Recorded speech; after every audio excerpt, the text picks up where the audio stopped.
আমরা জিলহজের প্রথম দশকের তাৎপর্য এবং গুরুত্ব সম্পর্কে জানি না বললেই চলে। এই কথাগুলো বারবার বলা দরকার।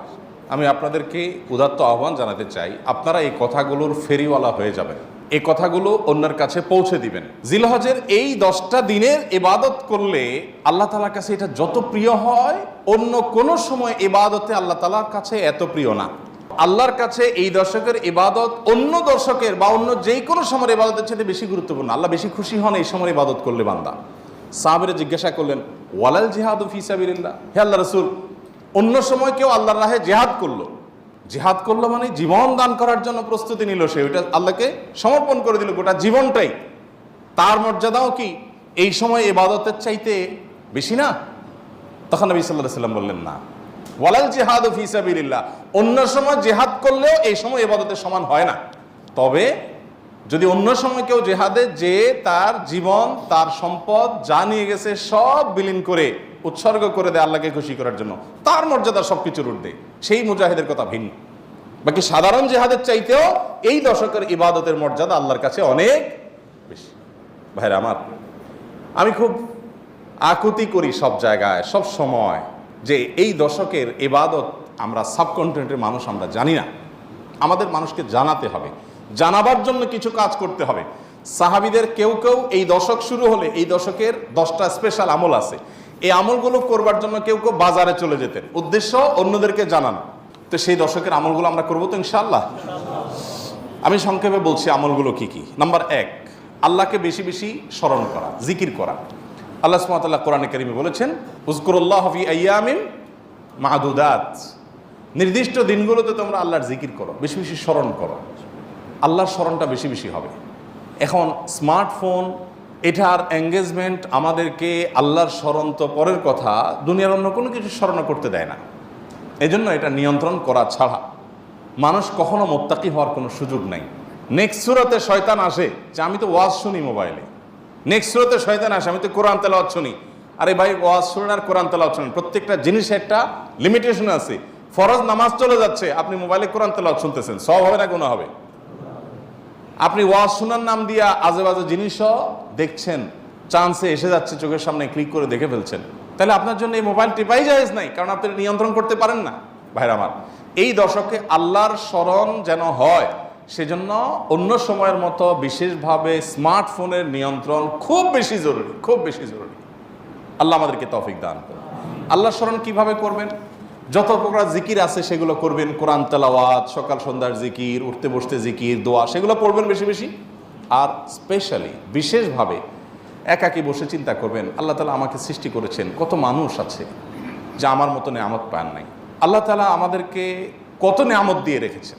সেদিন এক ভদ্রলোকের একটা প্রশিক্ষণে অংশগ্রহণ করেছে, উনি প্রশিক্ষণ দিতে গিয়ে একটা কথা বললেন যে ভাই, আমাদের সাথে শিম্পাঞ্জির মিল 99.9 কত পার্সেন্ট যেন উনি বললেন, অর্থাৎ 100-র কাছাকাছি, সামান্য একটু বেশ কম হওয়ার কারণে ও শিম্পাঞ্জি হয়েছে, আমি মানুষ হয়েছি। আল্লাহ তাআলা সৃষ্টি করছেন যে সব কিছুতে প্রায় কাছাকাছি, একটু পার্থক্য, এই জন্য আমি মানুষ হয়েছি, আর সো ওইটা হয়েছে। এই যে পার্থক্যটুকু, এই সামান্য পার্থক্যটুকু যদি একটু হেরফের হয়ে যায়, মানে 0.1% বা তারও অর্ধেকও যদি হেরফের হয়, তখন একটা মানুষ বিকলাঙ্গ হয়ে, প্রতিবন্ধী হয়ে জন্ম নেয়। সবই ঠিক আছে, শুধু ওইটুকু একটু বেশ কম। আল্লাহ তাআলা কত পারফেকশন এনেছেন আমার মধ্যে, কত পারফেক্ট আমাকে বানিয়েছেন। আল্লাহর নেয়ামত নিয়ে চিন্তা ভাবনা করে, এটা আল্লাহর স্মরণের অংশ। সেদিন এক ডক্টরের কাছে গেলাম, প্রফেসর, সিনিয়র মানুষ, তিনি দীর্ঘ সময় আমাকে বোঝাতে লাগলেন বিভিন্ন বিষয়, আল্লাহ কিভাবে আমাদেরকে সৃষ্টি করেছেন। আমি তো সায়েন্সের ছাত্র না, মুগ্ধ হয়ে গেলাম শুনে, সুবহানাল্লাহ, কিভাবে সম্ভব? আমরা যে খাবার গ্রহণ করি সেগুলো কতগুলো ধাপে মল হয়ে, মূত্র হয়ে আমাদের শরীর থেকে বের হয়, তার আগের ধাপগুলো কি, কিভাবে এগুলো আল্লাহ রাব্বুল আলামিন এইভাবে সেট করলেন। এটা এইভাবে কাকতালীয়ভাবে হতে পারে না কোনো পরিকল্পনা ছাড়া। মলদার সম্পর্কে বললেন যে মলদার নিচে, এখানে আল্লাহ পিঠে দিয়ে দিতেন, বুকে দিয়ে দিতেন, তাহলে আপনি কিভাবে আপনার শরীরের আবর্জনাগুলো বের করতেন? কত কঠিন হতো। পারফেক্ট জায়গা আল্লাহ সেট করেছেন। আবার সেটাকে এমনভাবে আল্লাহ তাআলা তৈরি করেছেন যে মলমূত্র এমনিতে বের হয়ে যায় না, ওইটা বন্ধ থাকে। আবার যাতে বের হওয়া সহজ হয় তার জন্য পানি যতটুকু প্রয়োজন মলের সাথে ততটুকু দেওয়া হয়, আঠালো পদার্থ তৈরি হওয়ার ব্যবস্থা করা হয়, না হলে এটা ছিঁড়ে যাবে, ফেটে যাবে। মানে কত কিছু যে আছে।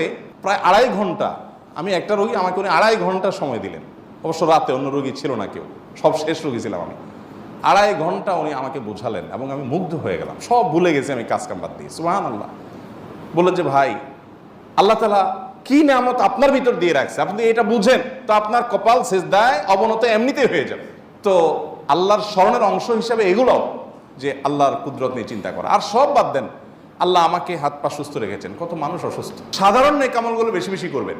সাধারণ নেকামল যেমন কোরআন তেলাওয়াত করা, দান সাদাকা করা, নফল রোজা রাখা, তাসবিহ তিলাওয়াত করা, ভালো কথা বলা, সৎ কাজের আদেশ দেওয়া, অসৎ কাজ থেকে বাধা প্রদান করা, এই রুটিন ভালো কাজগুলো, নর্মাল ভালো কাজগুলো পরিমাণে বেশি বেশি বেশি বেশি করতে থাকবে। 3 নম্বর আমল হলো গুনাহের কাজ এই 10 দিন অন্তত অন্য সময়ের চাইতে একটু হলেও কমাবার চেষ্টা করবেন, গুনাহের লাগামটা ধরার চেষ্টা করবেন। কারণ এই দশক মর্যাদার দশক, এই দশক আমলের দশক। অতএব এই টাইমে গুনাহ করলে অন্য টাইমে গুনাহের চাইতে বেশি ভয়াবহ হবে, এটা কমাবেন। 4 নম্বর আমল হলো যাদের হজের সামর্থ্য আছে তারা হজ করবেন। 5 নম্বর আমল হলো যাদের কোরবানি করার সামর্থ্য আছে তারা কোরবানি করবেন। 6 নম্বর আমল হলো যারা কোরবানি করার নিয়ত করেছেন জিলহজে চাঁদ ওঠার আগে আগে চুল, নখ, গোপ, অবাঞ্ছিত লোম ইত্যাদি কেটে ফ্রেশ হয়ে এই 10 দিন আর সেগুলো কাটবেন না। এটা করবেন হলো কোরবানির পরে। তাহলে জিলহজের চাঁদ ওঠার সম্ভাবনা সোমবার সন্ধ্যায়, সোমবার দিনের বেলার মধ্যে এগুলো সব ফ্রেশ করে আপনি অপেক্ষা করবেন কিসের জন্য? কোরবানির জন্য। এই 10 দিন পর্যন্ত আর নখ কাটবেন না, চুল, গোপ কোনো কিছু কাটবেন না। এটা কোরবানি যিনি করবেন তিনি করবেন। যদিও কোনো কোনো বর্ণনার আলোকে বোঝা যায় যারা কোরবানি করবেন না তারাও যদি এটা করেন তাদেরকে আল্লাহ তাআলা আজর দান করবেন। 7 নম্বর আমল হলো তাকবীর, তাহমিদ, তাহলিল বেশি বেশি পড়া। ফাকসিরু ফিহিন্না মিনাত তাকবীরি ওয়াত তাহমিদি ওয়াত তাহলিল। নবী সাল্লাল্লাহু আলাইহি ওয়াসাল্লাম বলেছেন এই দশক যখন শুরু হবে তখন তোমরা বেশি বেশি তাকবীর বলবে, মানে আল্লাহু আকবার বলবে, বেশি বেশি তাহলিল বলবে, বেশি বেশি তাহমিদ বলবে, লা ইলাহা ইল্লাল্লাহ বলবে, আলহামদুলিল্লাহ বলবে। এই জন্য এই 10 দিন পুরো সময় জুড়ে এটা করবেন। ওই যে বলছিলাম শুরুতে সাহাবীর কথা, একজন সাহাবী এই দশক শুরু হলে বাজারে যেতেন, শুধু কি জন্য? এই আমলটা করার জন্য। বাজারে যেয়ে সবাই বাজার কেনাকাটায় ব্যস্ত, উনি যাই উচ্চস্বরে বলতেন আল্লাহু আকবার, আল্লাহু আকবার, লা ইলাহা ইল্লাল্লাহ, আল্লাহু আকবার, আল্লাহু আকবার, ওয়ালিল্লাহিল হামদ। এর উনি বাজারে গিয়ে বলতেন। উদ্দেশ্য কি? অন্যদের যত স্মরণ। এখন আপনি ভূমিপল্লীতে কয়েকটা দোকান আছে অথবা চিটাগাংয়ে বাজার আছে, আপনি বাজারে যায়া সবাই কেনাকাটায় খুব সিরিয়াস মুডে আছে, আপনি যাই যদি সেখানে জোরে জোরে বলেন আল্লাহু আকবার, আল্লাহু আকবার, লা ইলাহা ইল্লাল্লাহ, আল্লাহু আকবার, আল্লাহু আকবার, ওয়ালিল্লাহিল হামদ, কি হবে দৃশ্যটা বলেন তো? এটা আপনি যদি বলেন সবার মধ্যে, অনেক লোক বাজারে, মাঝ বাজারে জমজমাট, আপনি যা জোরে জোরে এটা বললেন, কি করবে সবাই? সবাই থাকায় বলবে ব্যাপার কি, সমস্যা আসেনি, কোনো অসুস্থতা আছে কিনা বেচারা, এটা না বলবে। ওই যে সবাই যে অসুস্থ, সবার যে ইমানের রোগ, তাকওয়ার রোগ, এই জন্য সুস্থ মানুষকে কি মনে হয়? অসুস্থ মনে হয়, কারণ এটা তো দেখতে অভ্যস্ত না সে। আমি এই জন্য বলি ভাই, এই সুন্নতটা ওই সাহাবীর সুন্নতটা জিন্দার নিয়তে একটু দোকানে যায়, যা সবাই চা খাচ্ছে একটু একটু চিৎকার করে বলার দরকার, একটু জোরে বলেন যাতে তারা শুনে। যদি দেখেন যে তারা অন্যভাবে তাকাচ্ছে, বুঝতেছে না, পিঠে হাত দিয়ে সুন্দর করে একটা মুস্কি হাসি দিয়ে বলেন ভাই এই দর্শকে বেশি বেশি তাকবীর পড়তে হয়, তো এই জন্য আমি একটু জোরে বললাম যাতে আপনার স্মরণ হয়। দেখবেন সেখান থেকে অনেকের বিবেক খুলে গেছে, উনি পড়বে ইনশাআল্লাহ। চেষ্টা করা যাবে তো ইনশাআল্লাহ। তাহলে তাকবীর, তাহমিদ, তাহলিল জোরে পড়বেন। আমি প্রতি বছর আপনাদেরকে এই কথা শুনাই, এবছরও বলি। সেটা হলো মিডল ইস্টের বিভিন্ন দেশে দেখা যায়, বিশেষ করে সৌদি আরবে, সামাজিক সৌন্দর্য। বিভিন্ন গলিতে যখন ঢুকবেন জিলহজের এই 10 দিন, আপনি দেখবেন তাদের গেইটের ওখানে ছোট্ট একটা ওই যে ব্লুটুথ ডিভাইস লাগানো আছে, এখানে সারাক্ষণ তাকবীর সুমধুর কণ্ঠে চলছে, আল্লাহু আকবার, আল্লাহু আকবার, লা ইলাহা ইল্লাল্লাহ, আল্লাহু আকবার, আল্লাহু আকবার, লিল্লাহিল হামদ। অথবা অন্য তাকবীর চলছে, আল্লাহু আকবার কাবীরা ওয়ালহামদুলিল্লাহি কাসীরা ওয়া সুবহানাল্লাহি ওয়া বিহামদিহি বুকরাতাও ওয়া আসীলা। সব জায়গায়, দোকানে যাবেন, মার্কেটে যাবেন, এখন আস্তে আস্তে সৌদি আরব থেকে এগুলো হারিয়ে যাচ্ছে, দুঃখজনক, কিন্তু ছিল এগুলো। এবং এখন অনেক জায়গায় আছে যে দোকানদার ওই মৃদু কণ্ঠে এটা চালায় রাখছে। আর আমাদের ঈদুল আজহা আসছে, এখন জাগানাকা গানের চোটে আপনি হাঁটতে পারবেন না কোথাও। গরুর বাজার, ছাগলের হাট, গান চলে। এখানে আমি যখন ভূমিপল্লী ছিলাম, এইখানে যে বাজার হয়, আমি যাই থামাইছি 2 দিন, যাই সেখানে কমিটির লোকদেরকে ধরলাম, ভাই ঈদুল আজহা একটা ধর্মীয় দিবস, কাজটা ধর্মীয়, আর সেখানে আপনি জাগানাকা গান লাগায়া গরু বেচতেছেন, ছাগল বেচতেছেন। আল্লাহ তো বিবেক দিছে অন্তত, এখানে অন্য কিছু লাগান, এটা কিরে ভাই? আর আপনার গানের অত্যাচারে আশপাশে মানুষ ঘুমাইতে পারে না, থাকতে পারে না, এ কি মানুষ? এ কোনো মনুষ্যত্ব তো থাকার কথা না। 2বার আমি গেছি শরীরে, এবং যা তাদেরকে অনুরোধ করে হাতে পায়ে ধরে বুঝায় থামাইছে। সারা বাংলাদেশে এই চিত্র, আপনি কয় জায়গায় যাবেন যে জাকানাকা গান চলছে, চলার কথা তাকবীর তাহমিদ তাহলিল। তো আমরা চেষ্টা করবো তো ইনশাল্লাহ তাকবীর তাহমিদ তাহলিল করার, বাচ্চাদেরকে শিখিয়ে দিব।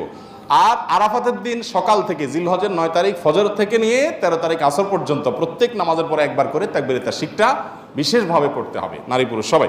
আর 9 নম্বর আমল হলো আরাফাত দিনে রোজা রাখবেন। আরাফাত দিন রোজা রাখলে কি লাভ হবে? 1 বছর আগের আর 1 বছর পরের অগ্রিম, পরের বছর যদি বাঁচেন সেটারও ছোটো ছোটো গুনাহগুলো আল্লাহ তাআলা মাফ করে দিবেন।